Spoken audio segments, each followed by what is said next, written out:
Bapak, Ibu, dan saudara-saudari yang terkasih, merayakan pesta Tritunggal Maha Kudus, kita semua sebagai orang beriman diajak untuk meneladani Tritunggal sebagai suatu keluarga.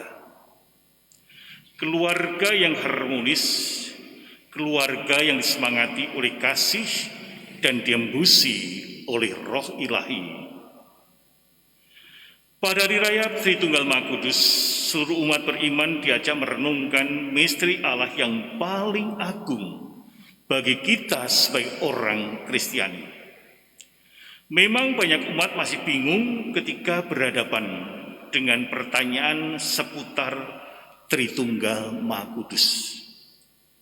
Misalnya saja, bagaimana mungkin Allah bisa ada tiga? Apalagi kalau diserang bahwa orang-orang Katolik itu menyembah tiga Allah. Biasanya orang-orang Katolik pusing tujuh keliling dan tidak bisa membela diri dan tidak bisa membela imannya di hadapan banyak orang. Bingung. Bapak, Ibu, dan saudara kasih, pada hari raya Tritunggal ini kita diajak untuk merefleksikan dan sekaligus juga kita didorong untuk membagikan buah-buah refleksi kita kepada sesama manusia, kepada orang lain yang kita jumpai dimanapun kita berada. Mari kita melihat dan merenungkan pesta Tritunggal Maha Kudus sebagai undangan untuk membangun komitmen sekaligus juga memperkaya hubungan dengan Allah. Dalam kisah Kejadian diceritakan bahwa manusia itu diciptakan seturut gambar dan citra Allah. Kalau kita pernah membaca kitab Kejadian, maka perlu menyadari hubungan interpersonal ini dalam solidaritas timbal balik dengan Allah. Manusia dan Allah itu mempunyai relasi yang sangat istimewa dibandingkan dengan ciptaan-ciptaan lain. Bapak, Ibu, dan saudara kasih, sebenarnya tidak penting mengetahui misteri Allah dalam tiga wujud, karena hal itu memang sulit untuk dijelaskan, apalagi dijelaskan dengan logika, dengan pikiran semata. Tritunggal Maha Kudus adalah misteri Allah yang paling agung bagi kita sebagai orang Kristiani, sebagai orang Katolik. Jauh melebihi segala sesuatu dan sulit dianalogikan dengan rumusan apapun. Banyak orang menganalogikan Tritunggal dengan berbagai macam cara. Namun semakin dijelaskan, dianalogikan, semakin gak bisa ditangkap. Macam-macam orang, wah Tritunggal itu begini, seperti orang membuat kopi, ada air, ada gula, ada sebagainya jadi satu gitu. Luar biasa. Tapi sulit ditangkap apa sih itu yang katakannya. Sehingga semakin orang mau menjelaskan, semakin kabur maknanya. Namun yang paling penting adalah mengetahui misi yang disampaikan dalam misteri Tritunggal Kudus itu sendiri. Sehingga kita harus tahu misinya apa sih Tritunggal Maha Kudus itu. Dalam misi tersebut, Roh Kudus hadir sebagai roh penghibur yang memberi kekuatan kepada Kristus untuk bersaksi tentang Allah itu sendiri. Sehingga Roh Kudus itu memberi kekuatan pada Yesus Kristus supaya dia mampu untuk memberi kesaksian siapakah Allah. Bapak, Ibu, dan saudara kasih, kehadiran Roh Kudus tak lain menjadi penyembuh hati manusia yang terluka akibat ketidakadilan, akibat penindasan, akibat kebencian dan keserakahan. Roh Kudus adalah penyembuh orang yang menderita karena penyakit yang mungkin sulit sekali obatnya.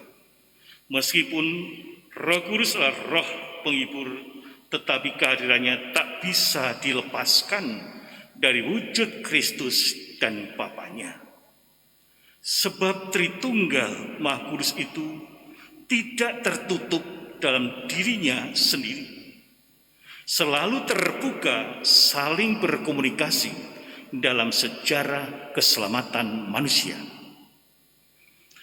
Bapak, Ibu, dan saudara kasih, Pesta Tritunggal Maha Kudus adalah kesempatan mengikat diri dalam peristiwa sehari-hari agar roh persatuan dapat terjalin antara teman, antara keluarga, antara rekan kerja, dan sesama manusia.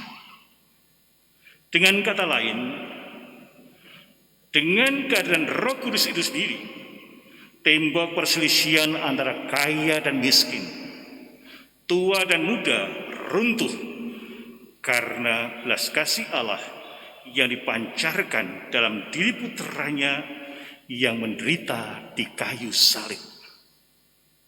Jadi roh itu adalah roh pemersatu yang mempersatukan semua manusia sehingga tidak ada sekat-sekat lagi. Bapak, Ibu, dan saudara kasih, dalam Injil Matius tadi Yesus berkata, "Kepadaku telah diberikan segala kuasa di surga dan di bumi. Karena itu pergilah, jadikanlah semua bangsa muridku dan baptislah mereka dalam nama Bapa, Putra, dan Roh Kudus." Yesus mengetahui bahwa kesatuan Bapa dan Putra dan Roh Kudus itu tak terpisahkan. Sehingga itu yang mau ditekankan oleh Matius. Bapa, Putra, dan Roh Kudus itu satu kesatuan yang tidak bisa terpisahkan satu sama lain.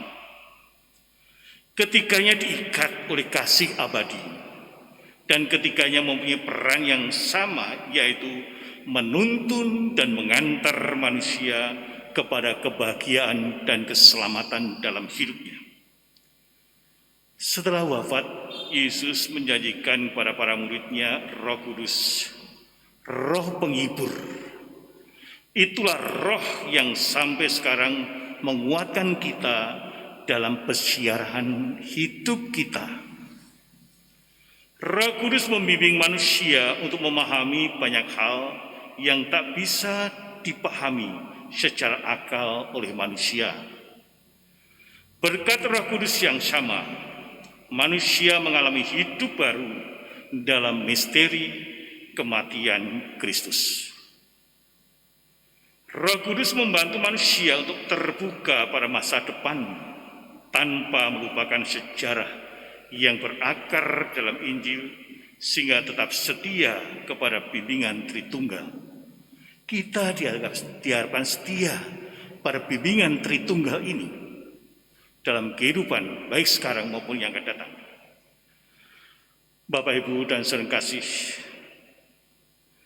misi keselamatan tercapai kalau kita renungkan dengan baik karena kesatuan Tritunggal Kudus itu sendiri.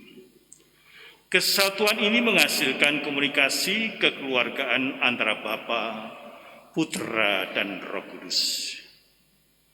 Manusia hanya bisa mengerti Tritunggal dalam penjelasan Allah adalah satu keluarga dari tiga pribadi yang saling mencintai. Artinya, misi Tritunggal tidak lain adalah misi keselamatan yang ditawarkan kepada manusia lewat semangat kekeluargaan.